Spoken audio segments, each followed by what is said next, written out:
So hello guys, जैसा कि मैंने आपको बोला था कि मैं specifically physics chemistry and biology तीनों के सब्जेक्ट के लिए एक वीडियो लाऊंगा प्रॉपर गाइड करते हुए या फिर बताते हुए कि मैं क्या कर रहा हूँ एंड क्या क्या कर सकते हो आप अपनी अपनी सिचुएशन के हिसाब से। मैंने आप सबके कमेंट्स वगैरह देखे थे एंड आप सबके टेलीग्राम जैसे आपने सब बताया था, तो मैंने सब डाउट्स वगैरह ले लिए। तो आपको फिजिक्स के ऊपर मैं ये फिजिक्स की वीडियो है। सो फिजिक्स के ऊपर जो जो आप कर सकते हो इस टाइम पे स्पेसिफिकली, अब जितना टाइम बचा है आप देख सकते हो 30 डेज़ के अंदर टाइम बचा है। तो अब क्या कर सकते हो आइडियली एंड क्या करना चाहिए आप, क्योंकि अब भी भटकोगे, अभी भी इधर उधर करते रहोगे तो अब देखो, अब वो आपकी मर्जी है, बट अब फिर ऐसे ही करोगे तो आपको अब कुछ पॉसिबल नहीं है। ठीक है। अगर आपको अब लास्ट चांस है, अब मान लो कि अब ये लास्ट आपकी मैराथन तो अब नहीं हो सकती है, आपकी स्प्रिंट है। तो अब जो कर सकते हो आपको इन्हीं डेज में करना है एंड बेसिकली अब इसके बाद आपके पास और कोई चांस नहीं है। Short in short. सो या अब मैं फिजिक्स के अंदर बताने जा रहा हूँ कि आप क्या करो क्या ना करो। तो देखो, आप स्टॉप फियरिंग फिजिक्स। सबसे पहले भाई डरना बंद करो भाई फिजिक्स से कि भाई क्या करे। पैनिकिंग जो आप कर रहे हो ना, पैनिक कि भाई फिजिक्स में क्या करूँ, कुछ नहीं आता भाई। अब ये अपना पहले माइंडसेट चेंज करो। ठीक है। अब मैं बताने जा रहा हूँ कि आप कैसे 100+ मार्क्स ला सकते हो विथ मिनिमल सिलेबस। ठीक है। तो सबसे पहले आप ये क्लियर करो कि आपकी क्लास 11 स्ट्रॉन्ग है या क्लास 12 स्ट्रॉन्ग है। अगर आपकी दोनों स्ट्रॉन्ग नहीं है, आपको जीरो पे हो, तो वो भी बताऊंगा। अगर आपकी क्लास 11 स्ट्रॉन्ग है तो मैं आपके लिए एक बार बता देता हूँ, मतलब देख लो पहले। क्लास 11 में क्या होता है, मैकेनिक्स होती है, ग्रेविटेशन से लेके फिर हमारा solid fluids, thermal property, thermodynamics, KTG, oscillation waves. Class 11 खत्म होगी। उसके बाद क्लास 12 के अंदर इलेक्ट्रिक चार्जेस से लेके ई एम वेव्स तक चैप्टर होते हैं। फिर ray optics, wave optics, modern physics and semiconductors. Basically हमारा नीट का सिलेबस इतना है, हमको ये करना होता है। तो अब मैं according to past 5 year analysis के बेसिस पे मैं लेकर आया हूँ, देख सकते हो आप। मैंने आपके पिछली वीडियो में बताया था, तो मैं इस वीडियो में डीपली बता रहा हूँ कि क्या क्या सीन है। सो आप देख सकते हो, मैकेनिक्स के अंदर हमारे लास्ट 5 ईयर में 12 to 14 क्वेश्चन आए हैं। ऐसे ग्रेविटेशन टू वेव्स, ये रहा ग्रेविटेशन टू वेव्स, आप देख सकते हो ये इन चैप्टर से हमारे 6 to 8 क्वेश्चन आए हैं। ठीक है। तो आप देख सकते हो, अगर आप मैकेनिक्स पूरी कर लेते हो तो आप 48 to 56 मार्क्स मतलब कर सकते हो। एंड ग्रेविटेशन एंड वेव से लेके इसमें 6 से 8 क्वेश्चन आए थे। ये 21 टू लेके 25 तक का डाटा है। तो ये एवरेज है इनका। ठीक है। अगर आप ग्रेविटेशन टू वेव्स करते हो, आप पे स्ट्रॉन्ग है, तो आप 24 to 32 मार्क्स ला सकते हो। अगर आप इलेक्ट्रोस्टैटिक से मतलब ये पूरी यूनिट से लेके ई एम वेव्स तक कर लेते हो, तो आपके 10 से 12 क्वेश्चन यानी 40 to 48 नंबर का आप यहाँ से ला सकते हो। और अगर आप रे ऑप्टिक एंड वे ऑप्टिक्स दोनों कर लोगे तो यार 4 से 5 क्वेश्चन ला सकते हो, 16 से 20 नंबर। रे ऑप्टिक्स में मेजरली मेन होता है, तो आपको पता ही है। वे ऑप्टिक्स थोड़ा छोटा चैप्टर है। And modern physics and semiconductor, modern physics अगर आप कर लेते हो, ठीक है, और सेमीकंडक्टर, तो आप 8 से 10 क्वेश्चन इजीली बना सकते हो। 32 से 40 नंबर का आता है, ये सबसे ईजी यूनिट होती है, तो आप ये तो करके ही जाओ। तो मैंने आपको बेसिकली अभी सिर्फ एनालिसिस बताया कि पास्ट ईयर के अंदर ट्रेंड क्या था एंड क्या क्या मतलब सीन था। ठीक है। क्या क्या हुआ एंड मतलब कितने नंबर के कितने मार्क्स के आए, ये 5 ईयर्स का ट्रेंड बेसिस पे है। सो मैं बताना चाहूँगा मेरी स्ट्रेटेजी, मैं क्या कर रहा हूँ। मेरा टारगेट देखो अभी 100 मार्क्स है। आपको पता ही है कि मैं 15 डेज़ का जो सिलेबस कंप्लीशन वाला प्लान है मैं वो फॉलो कर रहा हूँ। मुझे लाइक अब 120 140 नहीं भागना भाई, मेरे को 100 मार्क्स चाहिए, क्योंकि मैं बायो के अंदर ज़्यादा उसके अंदर एफर्ट डाल रहा हूँ एंड केमिस्ट्री के अंदर। मैं फिजिक्स मेरा वीक है, तो मैं 100 तक ही जाऊँगा, इससे ऊपर जाना नहीं चाहता। तो मैं क्या कर रहा हूँ, आप ये देख सकते हो, मैं यूनिट डायमेंशन से लेके वर्क पार एनर्जी तक। ठीक है। तो ये चैप्टर्स पूरा कर रहा हूँ, सारे कर रहा हूँ, इसके अंदर कोई नहीं छोड़ा। यूनिट एंड डायमेंशन से लेके वर्क एनर्जी पावर तक सारे चैप्टर्स। फिर ग्रेविटेशन, थर्मल फिजिक्स अब करूँगा अगर टाइम मिला तो। ठीक है। तो gravitation, work energy and power, ये हमारा 11th का पार्ट हो गया। Thermal physics only if time मिला, ये सब करने के बाद अगर टाइम मिला जब करूँगा, वरना ये नहीं कर रहा। तो मेरा ये 11th का पार्ट इतना, मैकेनिक्स का यहाँ तक हो गया, वर्क एनर्जी एंड पावर तक, ग्रेविटेशन फिर ये इंक्लूडेड नहीं है, सिर्फ टाइम मिलेगा जब करूँगा। इलेक्ट्रिक चार्जेस से लेके electric charges to current electricity, ये हमारा ये रहा, इतने ये चैप्टर्स कर रहा हूँ। And alternating current. ठीक है। ये मेरे 12th के चैप्टर्स और मॉडर्न फिजिक्स एंड सेमीकंडक्टर्स, ये मेरी दूसरी यूनिट। बेसिकली मैं इतना कर रहा हूँ, अगर आप देख सको तो। मॉडर्न फिजिक्स सेमीकंडक्टर आपने दिखाया देखा, मैंने आपको पहले ही बताया था। देखो इसके अंदर हमारे 32 to 40 नंबर का ऑलरेडी आ रहा है। 30 to 40 नंबर का इसमें ऑलरेडी आ रहा है। लेट्स से 32, अगर 32 भी देख लो तो आप देख सकते हो कि मेरा इसके अंदर ही 32 मार्क्स का हो गया। और अगर मैं ये करूँगा फिर मैं ग्रेविटेशन एंड यूनिट डायमेंशन पूरी मतलब ऑलमोस्ट पूरी मैकेनिक्स ही कर रहा हूँ। ये भी हमारी 48 टू 54 की 48 भी लूँगा, तो इसके अंदर ही मेरे मेजरली अगर आप देखो तो चलो मैंने मान लिया कि इसके अंदर 80 मार्क्स का तो यहीं से हो गया। और अगर 20 मार्क्स का कितना ये इलेक्ट्रिक चार्जेस इलेक्ट्रोस्टैट करंट इलेक्ट्रिसिटी ऐसे करंट इलेक्ट्रिसिटी तो 4 क्वेश्चन आ ही जाते हैं, 4 क्वेश्चन आए थे last last year, I don't know 24 में आए थे 25 में आए थे, करंट इलेक्ट्रिसिटी 4 क्वेश्चन आए थे। सो बेसिकली मतलब आप देखो तो इसके अंदर से आप अगर कर लोगे ये चैप्टर तो आप 100 मार्क्स ला सकते हो, ठीक है। अब मैं बताना चाहूँगा कि आप ये लोग लाइक कर तो लोगे बट आप कैसे करोगे। लेक्चर सबसे पहले देखो, लेक्चर आप देखते हो सबका सेम स्टेप होता है लेक्चर लेना। लेक्चर लोगे, नोट्स भाई नहीं, नोट्स नहीं बनाने भाई, जनरली बोल रहा हूँ, नोट्स बनाने का टाइम गया, नोट्स बनाते रहोगे भाई कलरफुल नोट्स ये वो, तो अब प्लीज़ अब हाथ जोड़ रहा हूँ भाई, बंद कर दो ये सब चीज़ें। नोट्स नहीं, फार्मूला शीट बनाओ, फार्मूला शीट, फार्मूला शीट बनाओ, फार्मूला शीट लाइक कुछ सिर्फ फार्मूला लिख लो। और अगर आपको वो भी नहीं बनाना तो मैं आपको भेज दूंगा, टेलीग्राम पे भेज दूंगा, क्योंकि मैंने तो प्रिंट आउट करवा रखे फार्मूला सारे। उसके बाद नीट PYQ करो, ये सबसे ज़्यादा प्रायोरिटी नंबर 1 हमारी क्वेश्चन प्रैक्टिस में ये रहेगा कि हम नीट PYQ करेंगे सबसे पहले। फिर उसके बाद NCERT के सॉल्व एग्जाम्पल्स करेंगे एंड एग्जाम्पलर करेंगे, ये हमारी प्रायोरिटी नंबर 2 होगा। अगर सारे नीट PYQ हो जाते हैं तो हम ये NCERT के एग्जाम्पल वगैरह ये सब करेंगे। देन उसके बाद हम करेंगे जेई मेंस के क्वेश्चंस, इफ़ टाइम मिला तो, बिकॉज हम इतना करेंगे ना। उसके बाद मैं आपको एक PDF वगैरह दे दूंगा, अगर आप वो कर लोगे तो आप मोर देन इनफ होगा। अगर आपको टाइम मिले उसके बाद भी तो आप कर सकते हो जेई मेन की 2026 एंड 24 की। अगर अगर आप इतना कर लेते हो ना, लाइक यहाँ NCERT तक पहुँच जाते हो, और मैं एक PDF भेज दूंगा टेलीग्राम पे, आप वो देख लेना, तो आप उतना कर लेते हो ना, आप more than enough in chapter में भाई 100+ लाओगे, 101%, ठीक है। अगर आप उतना कर लोगे तो डेफिनेटली बोल रहा हूँ वो PDF कर लेना और ये चैप्टर्स कर लेना।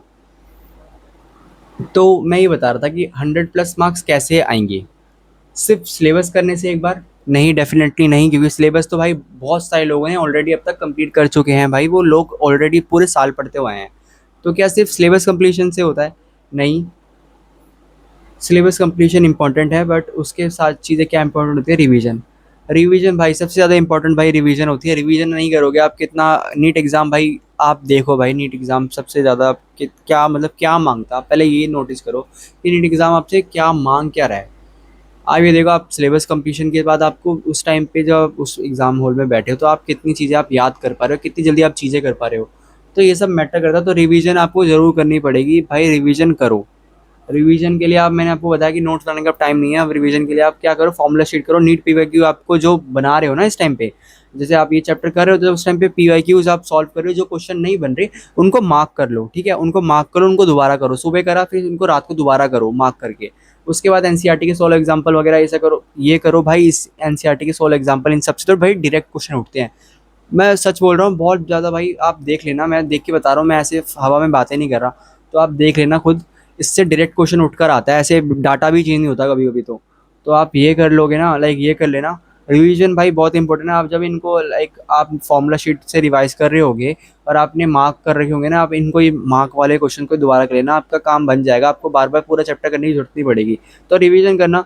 उसके बाद मॉक्स, भाई आपको सबको पता है मॉक्स सब देते हैं, मॉक्स तो भाई इंपॉर्टेंट है ही, बट उसके बाद जो एनालिसिस होते हैं ना वो सब नहीं करते, और सबकी अलग अलग एनालिसिस होती है। मैं बोलना चाहूँगा अगर मॉक्स 3 घंटे का है तो आप 4 घंटे एनालिसिस में लगाओ। एनालिसिस बहुत बहुत बहुत ज़्यादा इंपॉर्टेंट है, या यही यही एनालिसिस आपको लाइक इधर पे, अगर आप इतने यहाँ बैठे हो तो आपको यहाँ ले जाएगी। एनालिसिस सबसे ज़्यादा इंपॉर्टेंट है, प्लीज़ इस पे ध्यान देना। आप सब syllabus completion alone, syllabus completion आपको नहीं ले जाएगा, यही सबसे बड़ी गलती करते हैं। फिर लोग बोलते हैं कि उनका पूरे साल पढ़ते हैं, कुछ जब नहीं निकलता, कुछ लोग भाई आधे कुछ 2 महीने में निकल जाता है, किसी का 1 महीने में निकल जाता है, सबका अपनी अपनी अंडरस्टैंडिंग होती है। तो प्लीज़ आप इन चीज़ों पे ध्यान दो कि एग्ज़ाम मांग क्या रहा है आपसे, ठीक है। अब मैं बताना चाहूँगा कि फिजिक्स का वन शॉट आप सब बोल रहे थे किस किस से करो, देखो फिजिक्स के आप MR सर से कर सकते हो, तमन्ना मैम से कर सकते हो, एक प्रतीक ज्ञान सर है उनसे कर सकते हो अनअकैडमी वाले, एंड जीजी सर आपको पता ही है, सचिन सर फिजिक्स करके एक और टीचर है, आप उनसे कर सकते हो, तनुज बंसल सर। तो बेसिकली मैं बताना चाहूँगा आप क्या इन सब के बारे में, आपको सबके इन सब टीचर को आप सबको जानते ही हो, बेसिकली पहले से ही जानते हो।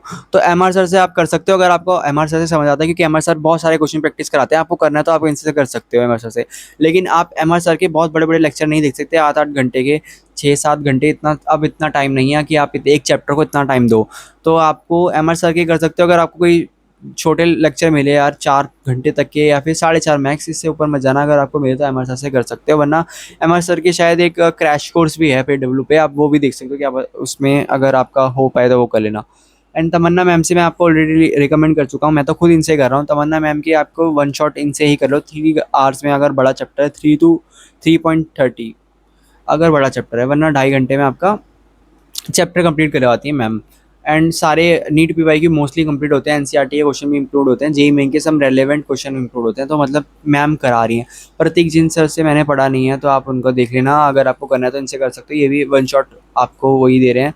इनकी लेटेस्ट सीरीज चल रही है, तो आप इनको कर सकते हो, इनसे कर सकते हो। सचिन सर फिजिक्स करके इनकी भी एक लेटेस्ट सीरीज चल रही है, आप ये भी तमन्ना मैम की तरह ही क्वेश्चन प्रैक्टिस एंड सब वो सेम करा रहे हैं, बस उनसे थोड़ा कम टाइम ले रहे हैं। अगर आपको सचिन सर से समझ आता है तो आप सचिन सर से कर सकते हो।